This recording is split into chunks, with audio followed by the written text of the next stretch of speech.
السلام علیکم ورحمۃ اللہ وبرکاتہ۔ اشہد ان لا الہ الا اللہ وحدہ لا شریک لہ واشہد ان محمدا عبدہ ورسولہ اما بعد فاعوذ باللہ من الشیطان الرجیم بسم اللہ الرحمن الرحیم الحمد للہ رب العالمین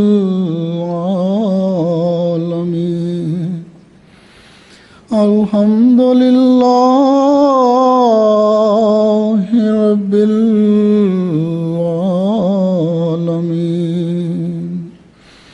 الرحمن الرحیم مالک یوم الدین ایاک نعبد وایاک نستعین اہدنا الصراط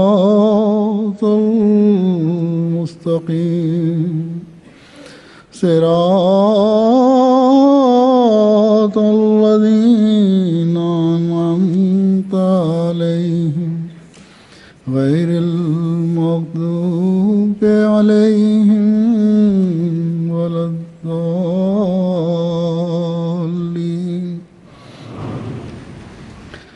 یا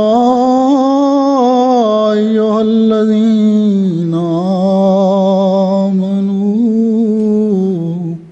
ان تتقوا اللہ یجعل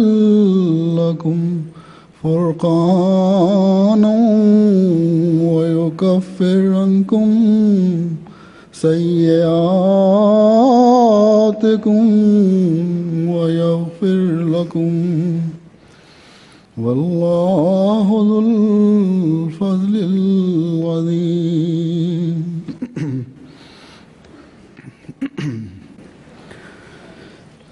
حضرت مسیح موعود علیہ الصلوۃ والسلام نے اللہ تعالیٰ کے اذن سے جلسے سالانے کا جب اعلان فرمایا تھا تو وہ مقاصد بھی بیان فرما دیے تھے جن کے لیے یہ جلسے منعقد کیے جائیں گے، اور ان کا خلاصہ وہ دو بڑے مقاصد تھے جس کے لیے اللہ تعالیٰ دنیا میں انبیاء بھیجتا ہے، یعنی اللہ تعالیٰ کی پہچان اور اس کے حقوق کی ادائیگی، اور ایک انسان کے جو دوسرے انسان پر حقوق ہیں ان کی ادائیگی کی طرف توجہ، اور ان دو امور کی اعلیٰ ترین تعلیم اللہ تعالیٰ نے ہمیں اپنے آخری نبی حضرت محمد مصطفیٰ صلی اللہ علیہ وسلم کے ذریعے سے دی ہے، اور اس کی اس زمانے میں حقیقت ہم پر حضرت مسیح موعود علیہ الصلوۃ والسلام نے اس تعلیم کا صحیح اور حقیقی فہم و ادراک اللہ تعالیٰ سے براہ راست پا کر ہم پر کھولی ہے اور واضح کی ہے، تاکہ ہم اللہ تعالیٰ کے بھیجے ہوئے دین کو سمجھ کر اس پر مکمل عمل کرتے ہوئے اسے اپنی زندگی کا حصہ بنا سکیں۔ پس ان دنوں میں جو جلسے کے دن ہیں، ہر احمدی کو جو جلسے میں شامل ہو رہا ہے، بلکہ MTA کے ذریعے سے تمام دنیا کے احمدی اس میں شامل ہو رہے ہیں، یہ باتیں جو آپ ہم میں پیدا کرنی چاہتے ہیں اپنی پیش نظر رکھنی چاہیے۔ پہلی بات یہ بتائی کہ دل آخرت کی طرف بکلی جھک جائیں، بس یہی وہ نسخہ ہے جس سے اللہ تعالیٰ پر ایمان بھی بڑھے گا اور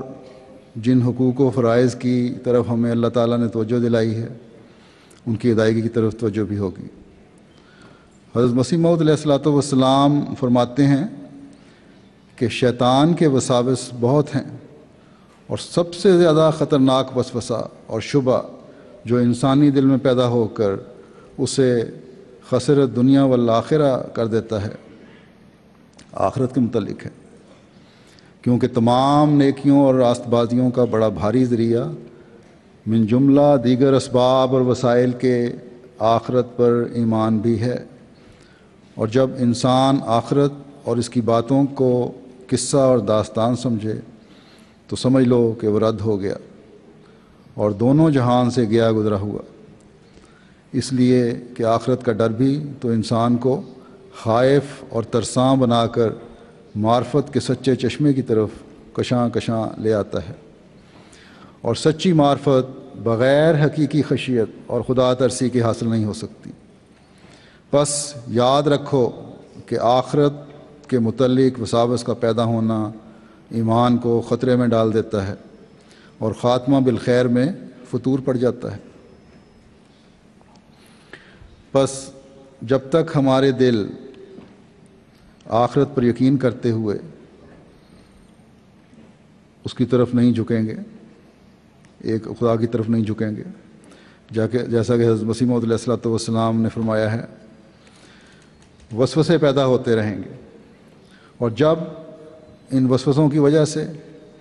ایمان اور یقین کی کمی ہوگی تو پھر ان اعمال کی بجاوری میں بھی رکھنا پیدا ہوگا جو تقویٰ پر چلانے والے اعمال ہیں، جن میں حقوق اللہ بھی ہیں اور بندوں کے حقوق بھی ہیں۔ اللہ تعالیٰ کے تمام احکامات جو دوسرے ہیں ان پر عمل درآمد بھی ہے،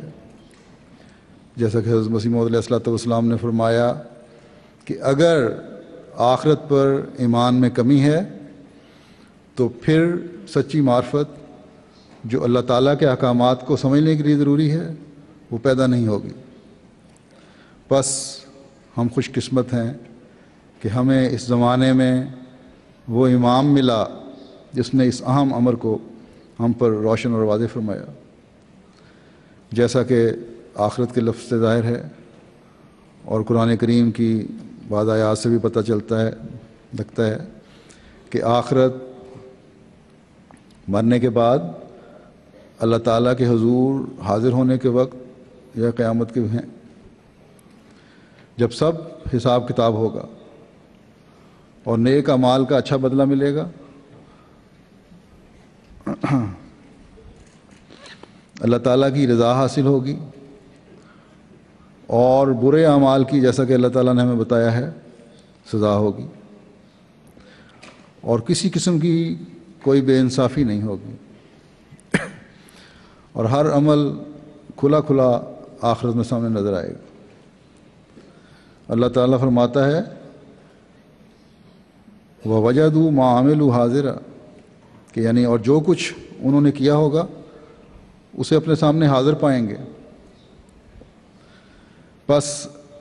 جب انسان میں یہ احساس پیدا ہو جائے کہ میرا کوئی عمل بغیر حساب کے نہیں رہنا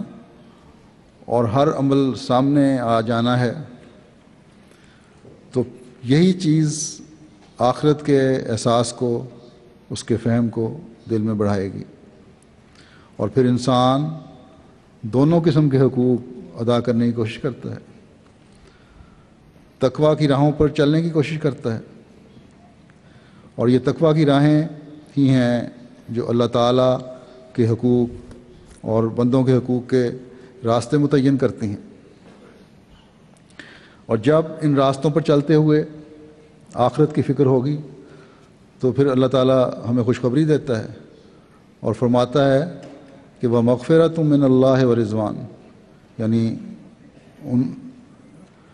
ان آخرت کی فکر کرنے والوں اور اس وجہ سے اس کے بتائے ہوئے راستوں پر چلنے والوں کے لیے اللہ تعالیٰ کی طرف سے مغفرت اور رضائے الہی مقرر ہے۔ پس ہم میں سے ہر ایک کو چاہیے کہ آخرت کی فکر رکھتے ہوئے ایسے کام سر انجام دیں اور جلد سے کہ اس مقصد کو پورا کریں جس کے لیے ہمیں حضرت مسیح موعود علیہ الصلوۃ والسلام نے بلایا ہے،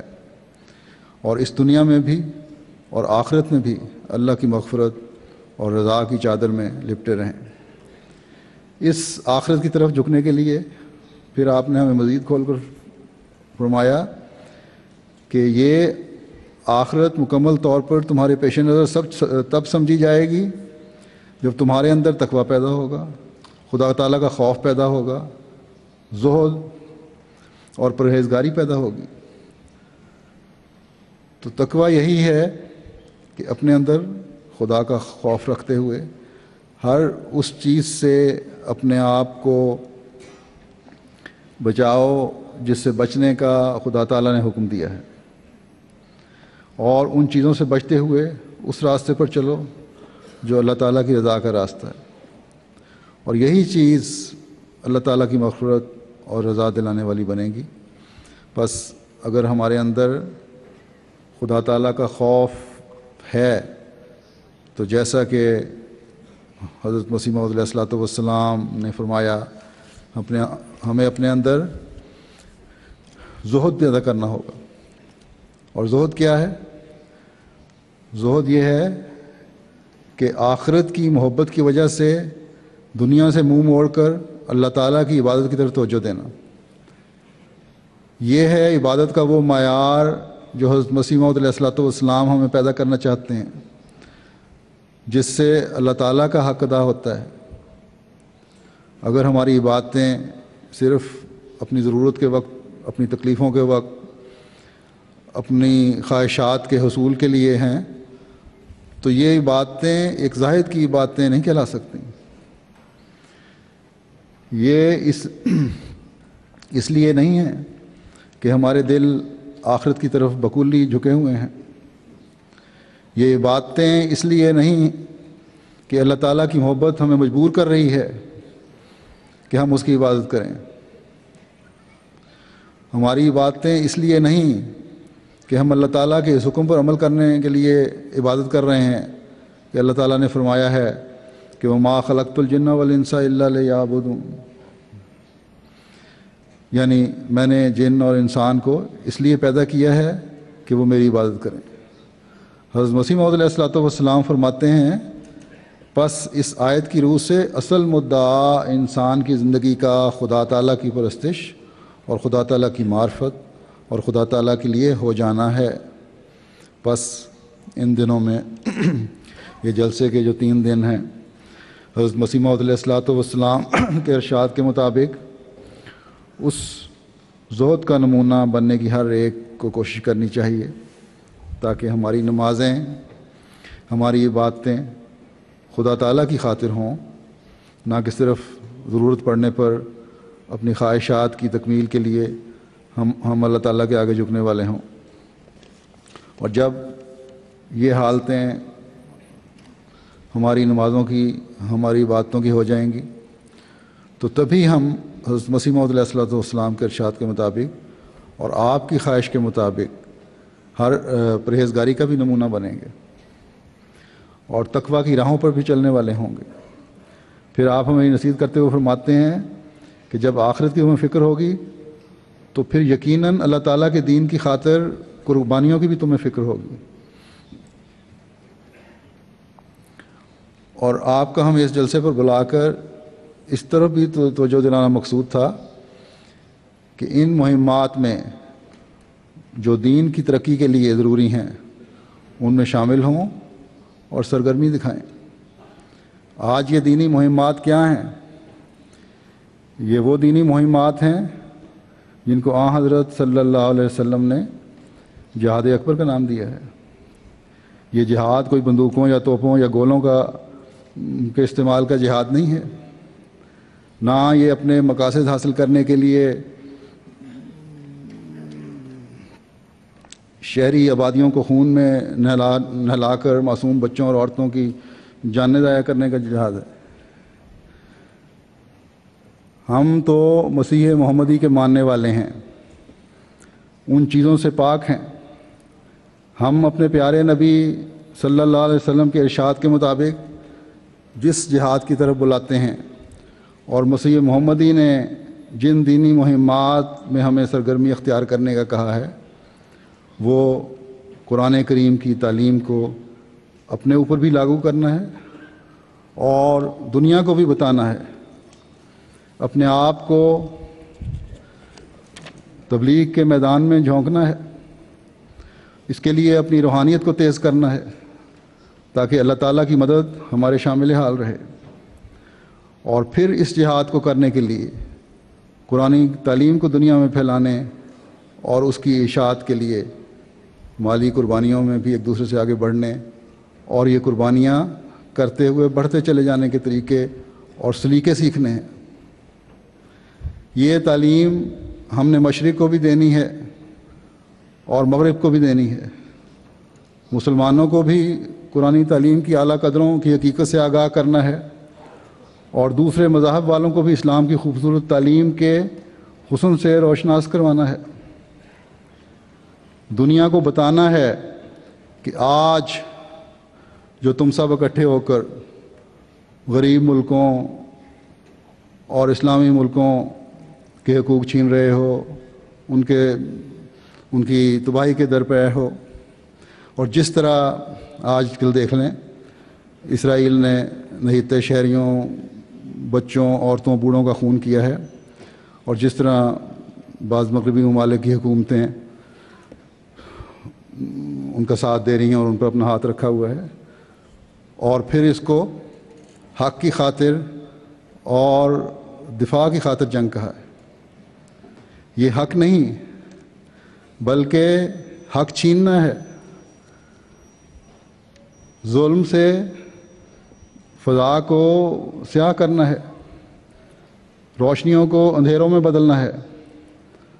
زید کا گناہ بکر کے سر ڈال کر اس کی معصوم عورتوں اور بچوں کو سسکیوں اور آہوں میں مبتلا کرنا ہے۔ ہمیں آخرت کی فکر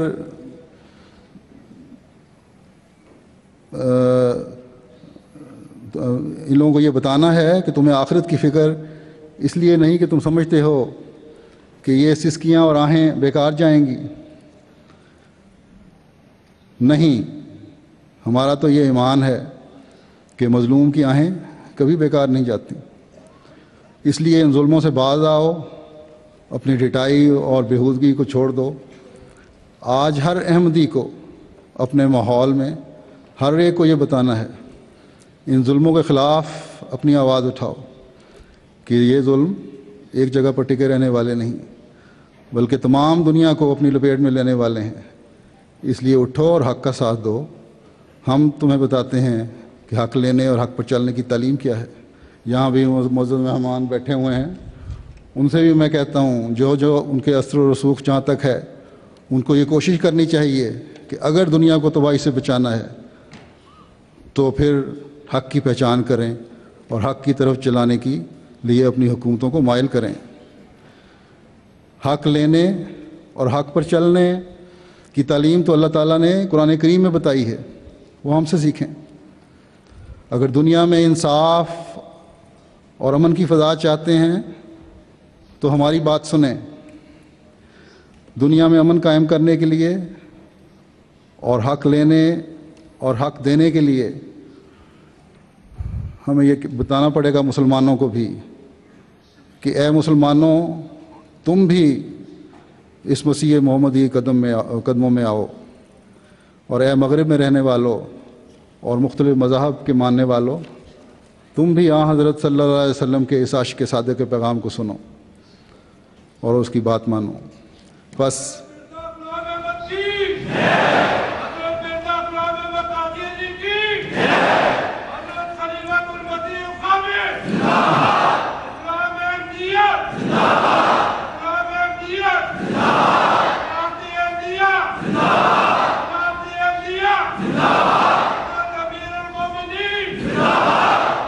بس یہ کام ہے احمدی کا اور ان دینی مہمات کو سیکھنے کے لیے ہر احمدی کو اپنے دینی علم میں بھی اضافہ کرنا ہے اور مال اور وقت کی قربانیوں کی طرف بھی توجہ دینی ہے اور اپنی روحانیت کے معیار کو بھی بڑھانا ہے اور آخرت کی فکر کرتے ہوئے اللہ تعالیٰ کا صحیح عبادت گزار بھی بننا ہے۔ پھر آپ فرماتے ہیں کہ خدا ترسی بھی اپنے اندر پیدا کرو اور نرم دلی کا بھی نمونہ بن جاؤ، کیونکہ خدا کی خاطر جب اللہ تعالیٰ کی مخلوق سے نرم دلی کرو گے تو اس سے تمہارے تقویٰ کی میں ترقی ہوگی۔ نرم دل ہونے سے ہی ایک دوسرے کے جذبات کو سمجھنے کا موقع ملے گا۔ حضرت مسیح موعود علیہ الصلوۃ والسلام نے ہمیں خاص طور پر اس کی طرف توجہ دلائی ہے کہ ان جلسوں پر آنے کا مقصد تبھی پورا ہوگا جب تمہارے اندر نرم دلی ہوگی۔ یہ اس لیے کہ دوسروں کے لیے جب نرم گوشہ ہوگا تو ان کا حق ادا کرنے کی طرف بھی توجہ پیدا ہوگی، اور پھر جب اللہ تعالیٰ سے انسان اپنے لیے نرمی چاہتا ہے تو اللہ تعالیٰ کے نرم سلوک کو حاصل کرنے کے لیے، اس کی مغفرت چاہنے کے لیے اپنے بھائیوں کے لیے بھی نرم دلی کے نمونے دکھانے ہوں گے، ورنہ اللہ تعالیٰ سے کس منہ سے مانگ سکتے ہیں؟ کیا یہ کہہ کر اللہ کے حضور جائیں گے کہ میرا دل تو سخت ہے، میں تو اپنے دل کے ہاتھوں مجبور ہو کر اپنے دل کو دوسروں کے لیے نرم نہیں کر سکتا، لیکن تجھ سے میں دعا کرتا ہوں، تجھ سے میں یہ مانگتا ہوں، تجھ سے توقع کر رکھتا ہوں کہ میرے ساتھ کبھی سخت گیری کا معاملہ نہ کرنا؟ تو یہ تو نہیں ہو سکتا کہ اپنے لیے تو کچھ اور توقع رکھتے ہوں اور دوسروں کے لیے کچھ اور۔ اللہ تعالیٰ کو تو ایسے عمل پسند نہیں ہے۔ ہمیں تو یہ حکم ہے کہ جو چیز اپنے لیے پسند نہیں کرتے اپنے بھائی کے لیے پسند نہ کرو، جو تم اپنے لیے پسند کرتے ہو اپنے بھائی کے لیے پسند کرو۔ نرمی سے ایک دوسرے سے معاملہ کرنے کے بارے میں حضرت صلی اللہ علیہ وسلم فرماتے ہیں کہ اللہ تعالیٰ نرمی کرنے والا ہے، نرمی کو پسند کرتا ہے، اور نرمی کا جتنا بھی اجر دیتا ہے، نرمی کا جتنا اجر دیتا ہے اتنا کسی اور نیکی کا نہیں دیتا۔ تو ان دنوں میں جو سخت طبیعتوں والے لوگ ہیں، جن لوگوں نے اپنی سخت گیری کی وجہ سے دوسروں سے تعلقات بگاڑے ہوئے ہیں، ان کو بھی توجہ کرنی چاہیے۔ وہ اس جلسے میں آ کر اس کی برکتوں سے تبھی فیض یاب ہو سکتے ہیں جب اپنی طبیعتوں میں نرم دلی پیدا کرتے ہوئے ایک دوسرے سے پیار اور محبت کے تعلق قائم کریں۔ مہمان اور میزبان دونوں جلسے کی برکتوں کو سمیٹنے کے لیے کسی بری لگنے والی بات سے بھی درگزر کریں، جیسا کہ میں خطبے میں کہہ چکا ہوں۔ حسن سلوک کریں اور کبھی کوئی ایسی بات نہ کریں جو دوسرے کی دل آزاری کا باعث ہو۔ اور پھر یہ جو تربیت ہے، یہ ٹریننگ ہے اس ماحول میں، اس کو اپنی زندگیوں کا حصہ بنا لیں۔ اور اگر نرم دلی ایک دوسرے کے لیے پیدا ہو جائے تو ہمارے معاشرے میں محبت اور بھائی چارے کی فضا زیادہ تیزی سے پروان چڑھنے لگ جائے گی۔ ہم یہ جو نعرہ لگاتے ہیں، ہم اس کا عملی نمونہ بن جائیں گے۔ ہمارا بچہ بھی، ہمارا بوڑھا بھی، ہمارے جوان بھی، ہمارے مرد بھی اور ہماری عورتیں بھی اس کا ایک نمونہ بن جائیں گے۔ اور اس جلسے کے مقاصد میں سے ایک یہ بھی مقصد حضرت مسیح موعود علیہ السلام نے بیان فرمایا ہے کہ باہم محبت اور مواخات میں ایک دوسرے کے لیے نمونہ بن جائیں۔ یعنی یہ ذمہ داری کسی ایک طبقے یا خاص لوگوں کی نہیں ہے، بلکہ ہر مرد، عورت، جوان، بوڑھا اس بات کا خیال رکھے کہ ایک دوسرے سے محبت اور مواخات میں بڑھنا ہے۔ محبت کے وہ نمونے جو صحابہ ہمارے سامنے قائم کر گئے ہیں، مواخات کے وہ نمونے جو انصار اور مہاجرین کے نمونے تھے، اس اسلامی بھائی چارے کی محبت نے اس قدر اعلیٰ معیار قائم کیے کہ اپنی جائیدادوں میں شریک ہونے کی بھی پیشکش کر دی ان لوگوں نے۔ یہ نمونے جو قائم ہوئے اس وقت، یہ آن حضرت صلی اللہ علیہ وسلم کی قوت قدسی کی وجہ سے قائم ہوئے، اور آج یہ نمونے قائم کروانے چاہتے ہیں ہم سے آن حضرت صلی اللہ علیہ وسلم کے روحانی فرزند، جن کے آنے کا 1400 سال سے انتظار ہو رہا تھا، کیونکہ اس نے آ کر آخرین کو پہلوں سے ملانا تھا، ان کو قرآن کریم کی تعلیم کا فہم عطا کروانا تھا، انہیں پاک کرنا تھا، انہیں اعلیٰ علمی، روحانی، اخلاقی حکمتوں سے آگاہ کرنا تھا، اور ان حکمتوں سے آگاہ کرتے ہوئے ان کے نمونے قائم کروانے تھے۔ بس اس محبت کا تقاضا ہے جو ایک احمدی کو آن حضرت صلی اللہ علیہ وسلم اور آپ کے روحانی فرزند سے ہے اور ہونی چاہیے، کہ اگر اس کی بیعت میں شامل ہوئے ہیں تو یہ اعلیٰ نمونے دکھائیں، اور ان دنوں میں آپس کی رنجشوں کو بھی اگر کوئی ہیں تو ختم کریں، اور دنیا میں بھی محبت اور پیار کا پیغام پہنچائیں۔ اللہ تعالیٰ سے مدد مانگتے ہوئے ہمیشہ صلح کی بنیاد ڈالیں۔ ان دنوں میں صلح کے حصول کی کوشش بھی کریں، اور دعا میں اللہ تعالیٰ کی مدد مانگتے ہوئے اس کے آگے جھکیں۔ بھائی بھائی کے گناہ بخشنا سیکھے، خاوند بیوی ایک دوسرے کے حقوق ادا کرتے ہوئے ایک دوسرے کے عزیز رشتہ داروں کے حقوق بھی ادا کریں، تاکہ محبت کی فضا قائم ہو۔ ان محبتوں سے رشتوں کی دوریوں کو سمیٹ کر قریب لائیں، کاروباری رنجشوں اور جھگڑوں کو دور کریں۔ خدا کی خاطر اگر نقصان بھی اٹھا لیں تو اللہ تعالیٰ تو اپنے فضل سے پورا کر دے گا اسے، اگر وہ اللہ تعالیٰ کی خاطر اٹھا رہے ہوں گے تو۔ لیکن نیت یہی ہونی چاہیے کہ ہم نے جو کچھ کرنا ہے خدا کی خاطر کرنا ہے، اور اللہ تعالیٰ کے خوف سے کرنا ہے، اللہ تعالیٰ کی رضا اور خوشنودی حاصل کرنے کے لیے کرنا ہے۔ اس لیے کرنا ہے کہ اس زمانے کے امام اور مسیح و مہدی نے اپنی جماعت کے لوگوں سے یہ توقعات وابستہ کی ہیں کہ ان کے دل اس دنیا کے بجائے آخرت کی طرف مائل ہو جائیں۔ اس دنیا کمانے کو بھی منع نہیں کیا گیا، لیکن اس دنیا کو مقصود بنا کر محبتوں کے بجائے نفرتوں کے بیج بونے سے منع کیا گیا ہے۔ بس اس جلسے میں آنے کا مقصد تبھی پورا ہوگا جب ہم میں سے ہر ایک دوسرے کی طرف محبت اور اخوت کا ہاتھ بڑھائے گا۔ جن کی رنجشیں ہیں وہ انہیں دور کرنے کی کوشش کرے گا،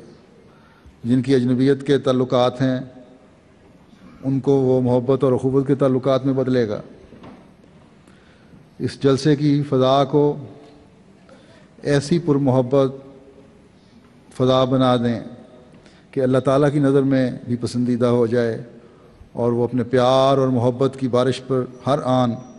اس جلسے میں شامل ہونے والوں پر برساتا رہے۔ اللہ تعالیٰ اس کی توفیق دے سب کو۔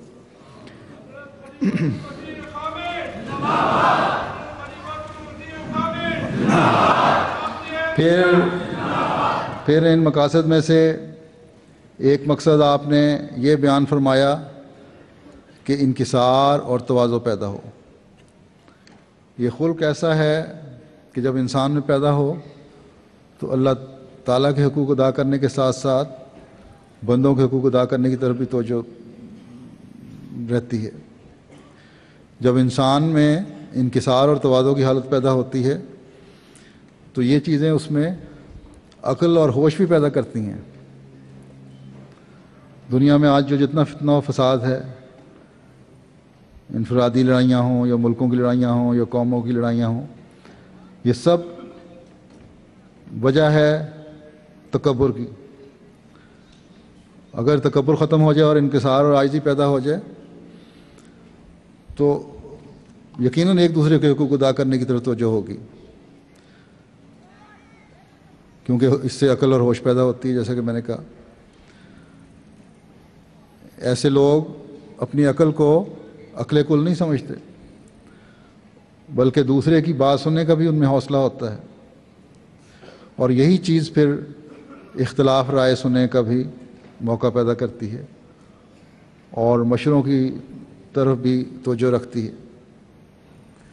جو کہ جماعتی زندگی کی ایک اہم کڑی ہے، اور جماعت احمدیہ میں اس کا معیار بہت اونچا ہونا چاہیے۔ پھر ذاتی زندگیوں میں لڑائی جھگڑوں کو ختم کرنے اور پیار و محبت کی فضا پیدا کرنے کے لیے بھی یہ انتہائی ضروری ہے۔ جیسا کہ میں نے کہا، اللہ تعالیٰ قرآن کریم میں فرماتا ہے وَعِبَادُ الرحمن الَّذِينَ يَمْشُونَ عَلَى الْأَرْضِ هَوْنًا، یعنی رحمان کے سچے بندے وہ ہوتے ہیں جو زمین پر آرام سے چلتے ہیں، انکسار اور تواضع سے چلتے ہیں، بغیر تکبر کے چلتے ہیں، اور جب جاہل کوئی ایسی بات کریں جو جہالت کی اور فساد بھڑکانے والی ہو تو لڑائی اور جھگڑا اور فساد نہیں شروع کر دیتے، بلکہ سلامہ کہہ کر چلے جاتے ہیں کہ تمہاری ان جہالتوں کا ہمارے پاس کوئی جواب نہیں، بلکہ ہم تو اپنے رب کی رضا حاصل کرنے کے لیے پیار اور محبت کی فضا قائم کرنا چاہتے ہیں، اور حقیقت میں عباد الرحمن بننا چاہتے ہیں، جس کی طرف زمانے کا امام ہمیں بلا رہا ہے، کیونکہ اسی میں اللہ تعالیٰ کی رضا ہے۔ جیسا کہ اللہ تعالیٰ نے فرمایا ہے کہ رحمان کے بندے عاجزی سے زمین پر چلتے ہیں، کیونکہ کبر تو اللہ تعالیٰ کو پسند نہیں۔ حضرت صلی اللہ علیہ وسلم نے فرمایا کہ جس میں ذرہ بھر بھی تکبر ہوگا اور اللہ تعالیٰ ہوگا، اللہ تعالیٰ اس کو جنت میں نہیں داخل ہونے دے گا۔ پھر پوچھنے پر فرمایا کہ اچھا پہننا، اچھا رہنا، یہ تکبر نہیں ہے، بلکہ تکبر یہ ہے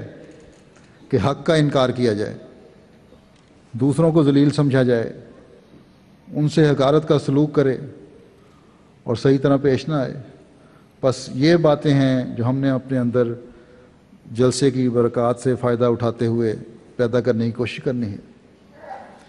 اور یہی باتیں ہیں جو تقویٰ پر چلانے والی ہیں، اور جن کی حضرت مسیح موعود علیہ السلام جن کی طرف حضرت مسیح موعود علیہ السلام ہمیں بلا رہے ہیں۔ آپ فرماتے ہیں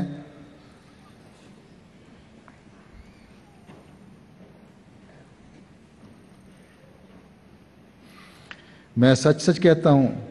کہ انسان کا ایمان ہرگز درست نہیں ہو سکتا جب تک اپنے آرام پر اپنے بھائی کے آرام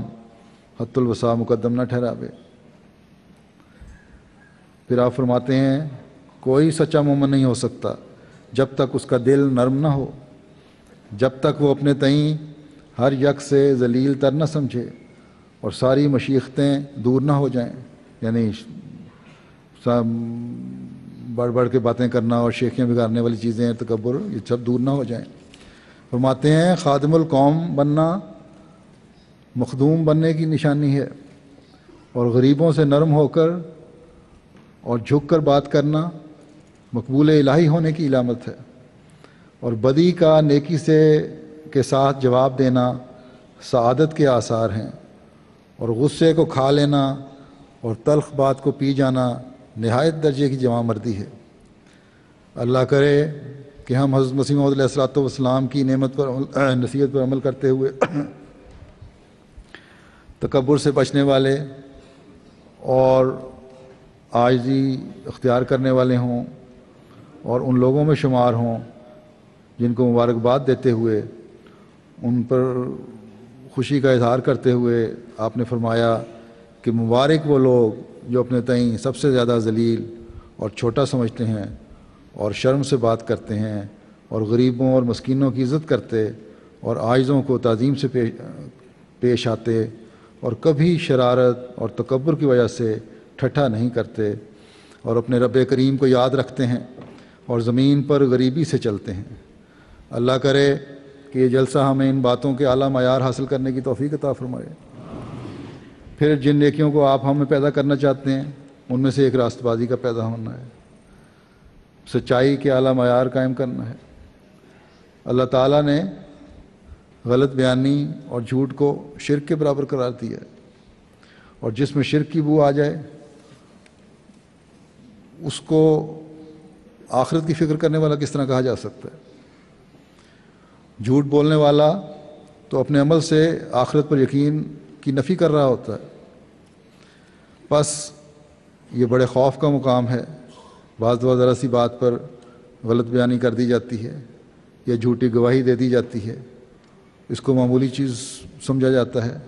حالانکہ اللہ تعالیٰ کے رسول صلی اللہ علیہ وسلم نے جھوٹ کو فسق و فجور کی طرف لے جانے والا قرار دیا ہے، اور فرمایا ہے کہ فسق و فجور سیدھا آگ کی طرف لے جاتا ہے۔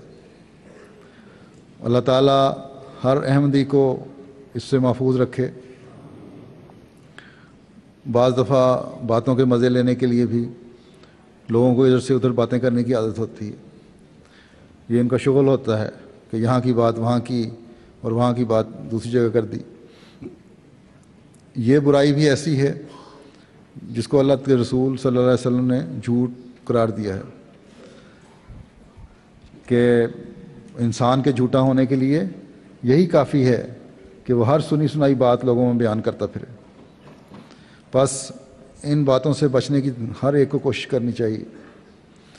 اور دعا بھی کرنی چاہیے۔ یہ تمام باتیں جو آپ نے بیان فرمائی ہیں، جن کی ہم سے توقع رکھی ہے اور جس کے معیار قائم کرنے کے لیے آپ نے جلسے کا آغاز فرمایا تھا،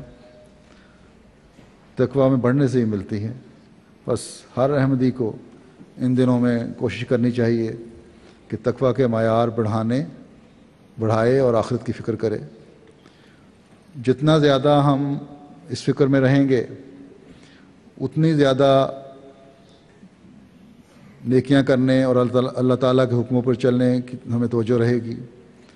دین کی خاطر قربانیاں کرنے کی ہمیں توجہ رہے گی۔ بس ان جلسے کے دنوں میں خاص طور پر اس مقصد کے حصول کی ہر ایک کو کوشش کرنی چاہیے۔ یہی اللہ تعالیٰ کا وعدہ ہے جو آیت میں نے شروع میں تلاوت کی تھی، اس میں بھی یہی فرمایا ہے کہ یا ایھا الذین آمنوا ان تتقوا اللہ یجعل لکم فرقانا ویکفر عنکم سیئاتکم ویغفر لکم، کہ اے لوگو جو ایمان لائے ہو، اگر تم اللہ سے ڈرو تو وہ تمہارے لیے ایک امتیازی نشان بنا دے گا اور تم سے تمہاری برائیاں دور کر دے گا اور تمہیں بخش دے گا، اور اللہ فضل عظیم کا مالک ہے، واللہ ذو الفضل العظیم۔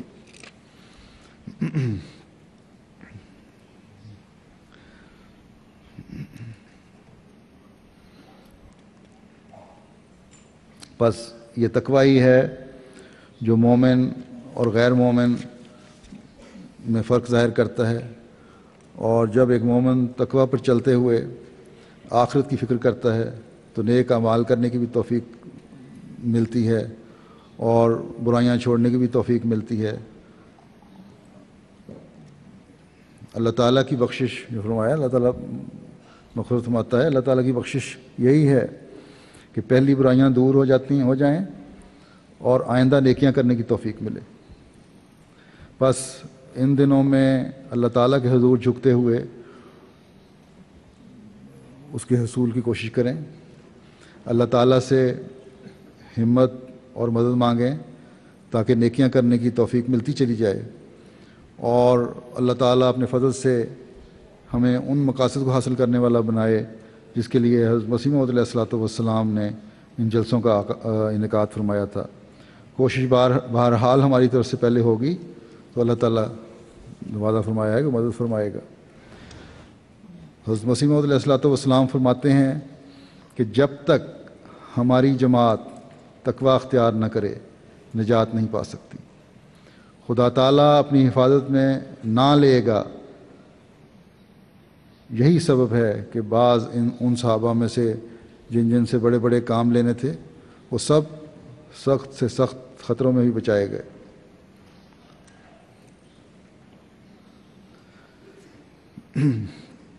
پھر فرمایا گھروں کو ذکر اللہ سے معمور کرو، صدقہ و خیرات دو، گناہوں سے بچو تا اللہ تعالیٰ رحم کرے۔ فرماتے ہیں جو لوگ دنیا کے معاملات میں مستغرق رہتے ہیں وہ ایسے ہی ہیں گویا انہوں نے بیعت ہی نہیں کی۔ یاد رکھو اور عمل کرو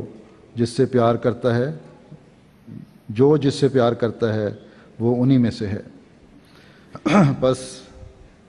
اس یقین پر قائم ہوتے ہوئے اور اس یقین پر قائم ہو کر ہمیں تقویٰ پر چلنے کی کوشش کرنی چاہیے کہ مسیح موعود کی جماعت کے ساتھ جڑنے سے یقیناً ہمارے نیک اعمال پر اللہ تعالیٰ اپنی رحمت کی نظر ڈالے گا اور ہمیں اپنے ان انعاموں سے نوازے گا جو اللہ تعالیٰ نے حضرت مسیح موعود کی جماعت کے لیے مقدر کیے ہوئے ہیں۔ اور یہ کوئی ایسی باتیں نہیں ہیں جن کے نظارے ہم نے نہیں دیکھے یا نہیں دیکھ رہے۔ بے شمار مثالیں ایسی ہیں جو تقویٰ پر چلنے والوں کو اللہ تعالیٰ نے دکھائی ہیں، اپنی تائید و نصرت کے ایسے نشانات دکھائے جنہوں نے ماحول کے احمدیوں کو بھی ایمان اور یقین میں ترقی دی۔ اگر ہم بھی اللہ تعالیٰ کی رضا حاصل کرنے کے لیے اپنے عملوں کو اس کی رضا کے مطابق ڈھالنے کی کوشش کریں گے تو انشاءاللہ تعالیٰ اللہ تعالیٰ ہمیں بھی اپنی رحمتوں اور برکتوں کی چادر میں لپیٹ لے گا اور ہماری نسلوں پر بھی بے شمار فضل فرمائے گا۔ ان کو بھی توفیق عطا فرمائے گا کہ وہ نیک اعمال بجا لانے والے ہوں۔ اللہ کرے کہ ایسا ہی ہو۔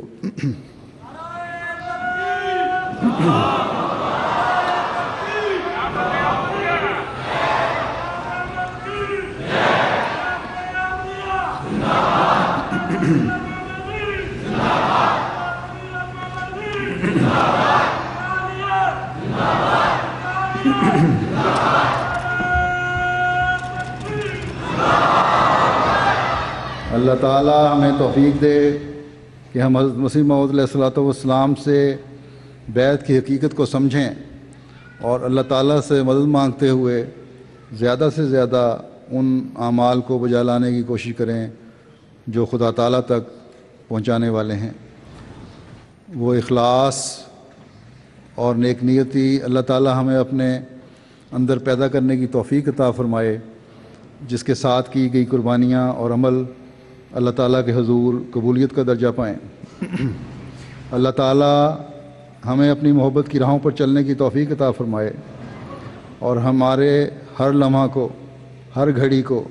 اخلاص اور ایمان کے ساتھ جوڑے رکھے۔ ہمارے اندر وہ ایمان پیدا کرے جو اللہ تعالیٰ کے مقربین کا خاصہ ہے۔ ہماری اولاد در اولاد کو بھی ایسا یقین اور ایمان عطا فرمائے جو کبھی انہیں غفلتوں اور سستیوں میں مبتلا نہ کرے۔ اللہ تعالیٰ ہمیں ہمیشہ دین و دنیا کی ترقیات دکھاتا رہے اور اپنے فضل سے راستے کی تمام روکوں کو دور فرمائے۔ اللہ کرے کہ ہم اس فیض سے جس کو ہم نے حضرت مسیح موعود علیہ الصلوۃ والسلام سے پایا دنیا کو بھی آسن رنگ میں روشناس کرانے والے بنے۔ جیسا کہ میں نے ذکر کیا تھا کہ آج کل اسرائیل اور مغرب کے بعض ملکوں نے لبنان اور بعض مسلمان ملکوں کے خلاف انتہائی ظالمانہ رویہ اپنایا ہوا ہے۔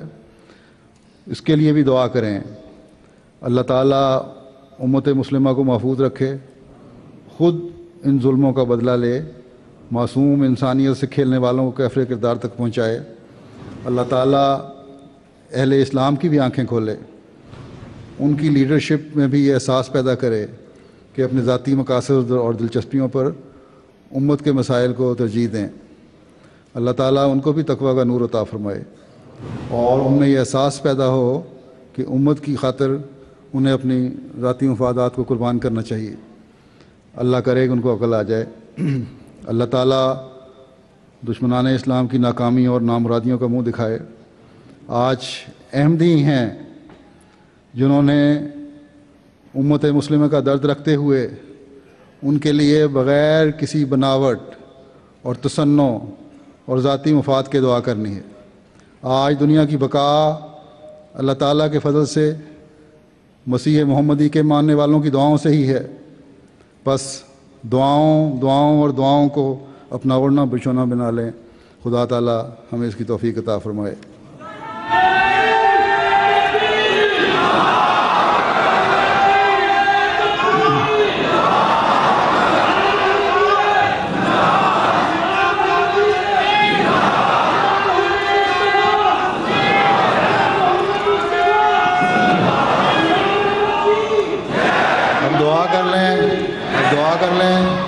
دعا کر لیں پہلے۔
آمین۔